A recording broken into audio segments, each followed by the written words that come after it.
Hi, this is Shambhavi. Welcome to my weekly podcast about spirituality, love, death, devotion, and waking up while living in a messy world. The Satsang with Shambhavi podcast is recorded live each week with students of our nonprofit community, Jaya Kula. For more information and to find out about attending a satsang, visit jayakula.org. Thanks for listening. Much love to you, wherever and however you are. Thinking about the idea that grace showers on everyone, even people who are doing harm. So, there are no people doing harm. There are no people in the sense that you're wondering about. There's only one self here. And the quality of that self is full of something that we call grace. The word in Sanskrit is anugraha. When we are experiencing that in our individualized style of being, we also can call that Shaktipat. Anugraha means more the constant state of grace, of the fundament of existence, the subjectivity, the state that is in is a state of grace. That word is not really very descriptive.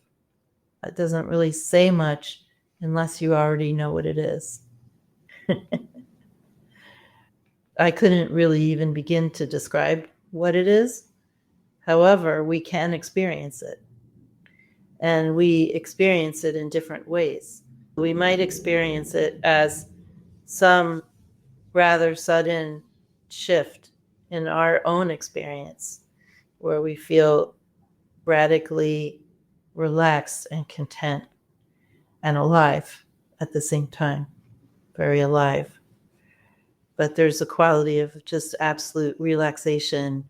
There is no problem with anything. That's an aspect of grace from our perspective as individualized styles of experiencing something. So when I say there's no individuals, there's no harm doers, there's no good doers either. I don't mean that that's an illusion, because there are experiences of individuals. Each of our own experiences of being an individual is an experience that this reality is creating to enjoy. So we do exist as experiences. We just don't exist as objects. We don't have the same quality of seriousness that we would normally give to, for instance, the question of how could I love a harm doer? That seems like a very, very serious question. If we consider that the harm doer actually did harm, there was actually an experience of harm, but no harm was actually done in the objective sense that we normally mean it. Maybe the word grace means something like the experience of the whole nature of the self all at once. Maybe we're trying to point to that when we use the word grace. But it definitely comes with a complete lifting of any sense that there's anything wrong. There's gracefulness, right? If you look at videos of Anandamayi, one of the things I was always struck by was this ineffable quality of gracefulness that's like absolutely magnetizing in even her most ordinary gestures. When you're experiencing that, there's something else that maybe something like magnificence, or it's really impossible to put into words, but in any case, it wipes out any sense that there's a problem of any sort with anything. And then there's this profound relaxation and wonder also at the nature of things. So we experience that in our little pinhole ways every now and then. When Abhinavagupta was defining Shaktipat is from our perspective. It's often translated as a downcoming of grace. And Ma said there's no downcoming, there's no upgoing. It's everywhere. But we can experience it as something like a special event. And maybe sometimes it seems like it's coming from above if we have a certain kind of orientation. That might be an experience that we have, a real experience. even if it doesn't describe the whole thing. I think it's very important to understand how we are experiencing Shaktipat all the time. This is according to Trika, according to Abhinavagupta, the longing that we feel to know ourselves is evidence of Shaktipat, of grace. The desire to get teachings, the desire to get a teacher, any devotion that we feel, any impetus that we feel to do sadhana, all of those things are evidence of grace, of Shaktipat, said Abhinavagupta, evidence of Lord Shiva working through us, evidence that we've already entered onto that path. So we can feel very happy about that. And I think that in our culture, we're not really happy unless we're great in some way. I was born in some edge neighborhood of Philadelphia. Nobody in my family was interested in any of this because I'm now getting quite on in years. When I was young, there was no yoga studio on every corner. Nobody was talking about India. I didn't know anything about India at all. I mean, except that it existed at the time. To me, the fact that I stumbled into this, given where I was situated and what my context was and who was around me and the culture I was born into, that is a central miracle of my life, basically. I think we need to appreciate those things and feel how extraordinary they are, how unexpected. No, there must be another word, but I just feel grace working through my life, that I made choices not even knowing why I was making them that led me into this tradition, something that is so suited to this incarnation for me. So I would say, instead of looking elsewhere, wondering when am I going to experience grace, recognize that you already are, and recognize the extraordinary opportunity that we've been given. If you feel resonant with this tradition and with me and with this community, or any one of those things, the extraordinariness of that, given where most of us are situated, is, even for people of Indian origin or even people born in India. We have people in our community who are born in India or have Indian extraction, as they like to say. I've had people tell me, I didn't know the meaning of something like puja or some other thing we're studying until I came to Jaya Kula. In my family, no one ever told me what this meant. That in and of itself is also extraordinary. I mean, the whole thing is just completely wacky, that the teachings would take root in someone who grew up in a nominally Jewish family in Havertown, Pennsylvania. That was the name of the little town that I was born in outside of Philadelphia. And that it would be benefiting people to discover something very real about this tradition, I think. You can doubt that, but that's my conviction. I just think that in and of itself is so crazy. And so much evidence of God's compassion and grace. I mean, what more do you need? You have to do the rest. Other stuff happens along the way, of course. But once you get introduced and you feel connected to this tradition, I mean, really, come on, the ball's in your court.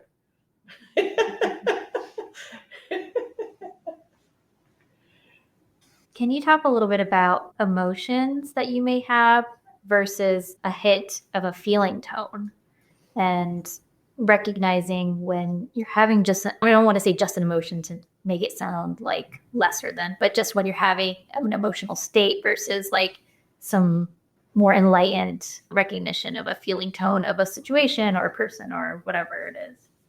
I don't think they're very far apart, and it really depends. You said a state of emotion, that kind of implies something that persists, because there are emotions that are closer to the form of emotions we call enlightened emotions. They're not as habitual or stale. They don't weigh us down as much. And I don't think that feeling tones of situations are really far from that. But for instance, we might identify if we walk into a room and there's other people there and we're feeling pretty relaxed and clear, we might have lots of feeling tone hits on what other people are feeling. And then those become like flavors on our tongue. I've always compared that to being in a grocery store. If you love cooking and you have experience cooking, when you go to the grocery store, you're sort of cooking. You're walking down the aisle and you're combining things and tasting things, deciding what you're going to get and what you're going to make with it. You're getting like a feeling tone of a vegetable or something. You have a memory of that.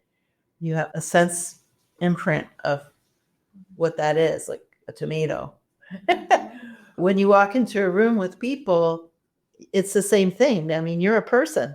So you've had all the same emotions and feelings that other people have had. You're sensing other people, but you're also having a sense memory in yourself. It's not divorced from yourself. And that doesn't mean that if someone in the room is depressed, you're going to fall into a depression and not be able to get out of it. But it does mean that you feel the depression because you know what that feels like. I was watching this really interesting and weird science fiction miniseries, and the main character, he was pretty much the weak link in the whole thing, but he had no sense of humor. He did not smile throughout the entire 6-episode show. And then he complained about someone else not having a sense of humor. I was like, how would you know? But it's that kind of thing. If you never had a sense of humor, you have a hard time knowing when other people are making jokes. It's hard to know, are you laughing at me? Or are you laughing with me? If you don't really have that experience in yourself. So everything we're experiencing with intelligence, with other people, and with empathy, it's like we're sharing something in those feeling tone moments. But they don't necessarily stick around and weigh us down. That's really the difference. And then when you get further along, there's another kind of thing, which you don't have to be that much further along to experience this, but you have to remember that emotions and feeling tones, the little hits, tones, they all have texture. They have flavor. They have color. You associate things with them. They have qualities. They have aesthetic qualities. They have experiential qualities. And so when you are experiencing things in that way, that also opens you to the sense of enjoyment, even in difficult emotions. Think about rage or sadness, grief, particularly. Those have very, very strong flavors, textures, temperatures, speeds, and so forth. When the gates of our perceptions are more open, those experiences become more and more and more layered. So it's almost like if you felt rage or you felt it from somebody else, you can almost get lost in the layers of that experience. There's so much happening, and that just keeps deepening. So then that creates a situation where you're not easily stuck in it because you're experiencing it in this other way. That's why we start looking at the gunas. That's what that's for, to set you on that road where you can not just notice textures and shapes and colors and smells in emotions, but in everything. We can start relating to everything as a series of qualities or vibratory states or intensities or lack thereof. We're basically awash in this sensory experience, perceptual experience, immersed in it all the time. I've been having this kind of on-off experience of a lot of, I want to say it's like nihilism or cynicism or just like a vast feeling of emptiness that isn't pleasant. It doesn't feel like it's separate from my practice. I think that many, many, many people all over the world are experiencing some version of what you're describing. Because for many, many, many, many of us, especially those of us of a certain economic ilk or other ilk where we had a bunch of privilege, privilege of not knowing our history, privilege of having lots of concepts about human nature, the privilege of being able to plan for a future and feel like we can actually accomplish that plan, the feeling that we can actually live in the place we're living in, and just as long as we don't cause too many problems, we'll be okay and nothing will affect us and we can just go on as usual. All those privileges that are now being evacuated. And I think this is serious for a lot of people to suddenly not be able to think of a future, to suddenly not know if any of your plans are going to come to fruition, to suddenly think maybe I can't live where I want to live, to suddenly think maybe humans aren't who I thought they were. Maybe I'm not who I thought I was. Maybe nothing is as I thought it was. Is this beginning to sound like anything to you? It's Yeah. a version of Shunya. So we want to think of Shunya as like some cosmic experience where suddenly these ephemeral self-concepts are evacuated and now we're just in nothing. No, it's actually, Shunya can come in this very practical, concrete form where the literal ground of our planet is dropping out from under our feet, right? Our whole ecosphere, like everything is under threat and under question. Any possible thing that we took for granted, if we're being at all aware. So this is like a global moment of Shunya. And this is the time to absolutely cleave to whatever confidence you have in your practice, in wisdom. It's the time in that emptiness, in that, I mean, nihilism is one way you could go, but nihilism is just that bitter disappointment that I'm not getting what I want. Nihilism is such bullshit. I just have to say, nihilism's a way of holding on to the things that are being ripped away from you by being angry about that or mourning that or cultivating fear about it or trying to scramble back to some old way or feeling hopelessness. All of those things are just an attempt to hold on to something. It looks like you're negating something or being cynical about something, but you're actually holding on to it by complaining about the loss of it. So you're nodding, so I think you understand. And so you're missing the Shunya thing about it.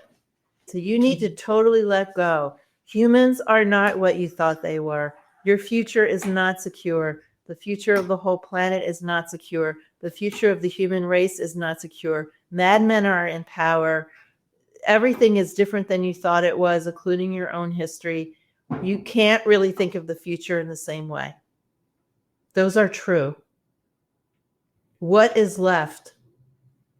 Ma said to Baiji, I am going to take everything from you. And she compared him to a plant with leaves. She said, I'm going to strip all the leaves from you, and the only thing that will be left is me, a shining stalk. This time could be used to discover what is actually of eternal value. What is left when everything is empty or evacuated? Because there is something left. So nihilism is more privilege, just expressed differently. Be in the emptiness. You want to feel grief? Fine. You want to feel fear? Fine. All those things are good. But you feel cynicism and nihilism, you're just hanging on to something that's passing. Because in that space is Ma shining, or whatever you want to call it. There's something shining in that space. I feel afraid to go deeper because it seems like whenever I do go into it more, there's just a lot of pain. That is going to be up to you how much of that you're willing to let happen. The thing about that pain, those pains that we have, is we can just let them happen without doing anything to fix it. You can just keep doing your practice and let the pain happen like a wave. And just like a wave, it'll come, it'll crest, and then it'll dissipate. And that might happen over and over, or it might happen once and be really huge and then stop. But you can do that. Or you can think, I have to go into it, I have to figure out what it is. You don't actually. You do have to feel it, but you don't have to go into it. It will do a thing. And it's up to you if you want that or not. It's up to you how much you think you can tolerate. What do you want for your life? What if you choose to turn away from that? It'll still be there, but you could delay and come back to it another time. But the basic approach is you just let it happen like a wave. It has a life cycle. It is a part of impermanence. It will not be there forever. It's just a matter of how much you can tolerate. You and only you can decide that.